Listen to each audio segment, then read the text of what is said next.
اس کی تلاوت ختم ہوئی، ہر آنکھ اشک بار تھی اور ہر طرف نور ہی نور تھا۔ پھر کھانے کی دعوت شروع ہوئی اور دسترخوان وسیع تھا۔ حضرت خضر علیہ السلام فرما رہے تھے اور میری حیرت بڑھ رہی تھی، ساتھ ہی حاجی صاحب اور صحابی بابا بیٹھے یہ باتیں سن رہے تھے۔ حضرت خضر علیہ السلام نے سورۃ اخلاص کی جو برکات بتائیں وہ سب لاکھوں جنات نے قبول کی، بلکہ حضرت خضر علیہ السلام نے سب کو اجازت دی، مجھے خاص الخاص اجازت عطا فرمائی، اور میں ہر پڑھنے والے کو بھی اجازت دے رہا ہوں۔ فرمایا اگر کوئی شخص بغیر اسباب، رقم، سواری اور پاسپورٹ کے حج اور زیارت حرمین چاہتا ہے تو وہ 9 چندی نئے چاند کی جمعرات سے پہلے دن 1100 بار سورۃ اخلاص، اول آخر 11 بار درود شریف پڑھے، دوسرے دن 1000 بار، تیسرے دن 900 بار، اس طرح ہر دن 100 کم کرتا جائے، آخری دن یعنی 11ویں دن 100 بار پڑھے، روزانہ ایک ہی وقت اور ایک ہی جگہ ہو تاکہ عمل میں طاقت اور تاثیر رہے۔ سفید لباس اور خوشبو لگا کر یہ عمل کیا جائے، ہر ماہ یہ عمل اسی طرح 11 دن کیا جائے، بس یہ عمل جاری رکھے، ناغہ نہ کرے، اگر مراد جلد پوری نہ ہو تو عمل نہ چھوڑے، جاری رکھے۔ ایسا غیبی نظام چلے گا اور اس کے ساتھ ہوگا کہ یہ خود سوچ نہیں سکے گا کہ کیا ہوا اور کیسے ہو گیا، بس ہو جائے گا اور خود بخود یہ حرمین کا مسافر بن جائے گا۔ اس عمل کے بتانے کے بعد ایک عمل اور فرمایا، جس قسم کا مسئلہ ہو اور کوئی بھی ناممکن مشکل ہو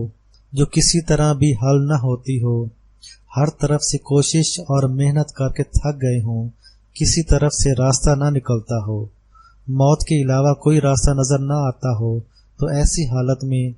اگر آپ کو کسی وقت تنہائی ہے تو بہتر ہے رات 1 بجے کے بعد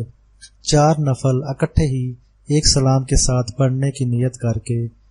پہلی رکعت میں سورۃ فاتحہ کے بعد 101 بار سورۃ اخلاص بما تسمیہ پڑھے، اس طرح ہر رکعت میں پڑھے،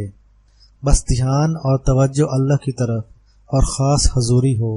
ہاتھ میں تسبیح لے سکتا ہے۔ سلام کے بعد سر برہنہ کر لیں اور دائیں بازو سے قمیض نکال کر بازو اور کندھا ننگا کر لیں جیسے حالت احرام میں ہوتا ہے، پھر 500 بار سورۃ اخلاص پڑھے، اول و آخر 11 بار درود شریف، پھر جتنی دیر سارے عمل پر لگتی ہے اتنی دیر خوب گڑ گڑا کر بھکاری بن کر دعا کریں، رو رو کر مانگیں کہ جسم کا رواں رواں کھڑا ہو جائے، بس لمبی اور عاجزانہ دعا کر کے پھر 100 بار سورۃ اخلاص پڑھے اور پھر سورۃ اخلاص پڑھتے ہوئے لیٹ جائیں۔ یہ عمل کچھ عرصہ یا کچھ دن مستقل کریں اور قدرت کے کمالات اور حمایت اپنی طرف متوجہ ہوتے دیکھیں، آپ حیران رہ جائیں گے۔ پھر ایک اور عمل فرمایا کہ کھانا کھاتے ہوئے سورۃ اخلاص پڑھتے رہیں، اگر درمیان میں بات چیت ہو رہی ہو تو بھی حرج نہیں۔ کھانا کھاتے ہوئے سورۃ اخلاص پڑھنے سے رزق میں برکت، کھانے میں صحت، لا علاج امراض کا خاتمہ، گھریلو الجھنیں، جھگڑے اور مشکلات کا یقینی خاتمہ ہوتا ہے۔ جو بھی یہ عمل کرے گا وہ پریشانیوں سے ایسے نکلے گا جیسے ہوا بادلوں کو اڑا کر لے جاتی ہے۔ کسی کو نوکری چاہیے، کسی کو کھلا رزق چاہیے، کسی کو مقدمات میں کامیابی چاہیے، کسی کو اولاد چاہیے، کوئی اولاد کی تربیت سے پریشان ہے، قرض اتارنا چاہتا ہے، خواہ دل کی جو بھی مراد ہے وہ ہر کھانے کے درمیان،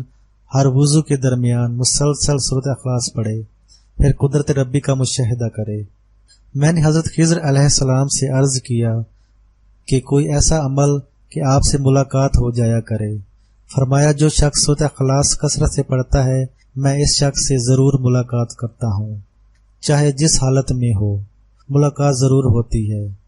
مجھ سے مخاطب ہو کر تاکید فرمانے لگے کہ آپ کا 1.25 کروڑ بار پڑھا ہوا سورۃ اخلاص ہی ہے کہ میں خود تلاش کرتا ہوں، جو آپ سے محبت کرے گا میں اس سے محبت کروں گا اور اس کی مشکلات میں اس کا ساتھی بنوں گا،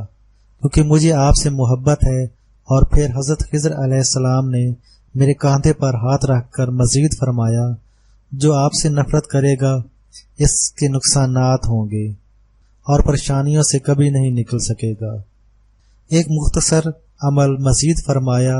کیونکہ انہوں نے عمل تو انوکھے فرمائے، ان میں سے چند عبقری کے قارئین کی نظر کر رہا ہوں کہ جو شخص کسی پرندے جانور کو دیکھ کر 3 بار سورۃ اخلاص اول آخر ایک بار درود شریف پڑھے گا اور تصور میں یہ کہے گا یا اللہ اس کا ثواب میں نے اس جانور کی روح کو ہدیہ کر دیا اور اس جانور کو میرے لیے دعا میں لگا دے، جو ایسا کرتا رہے گا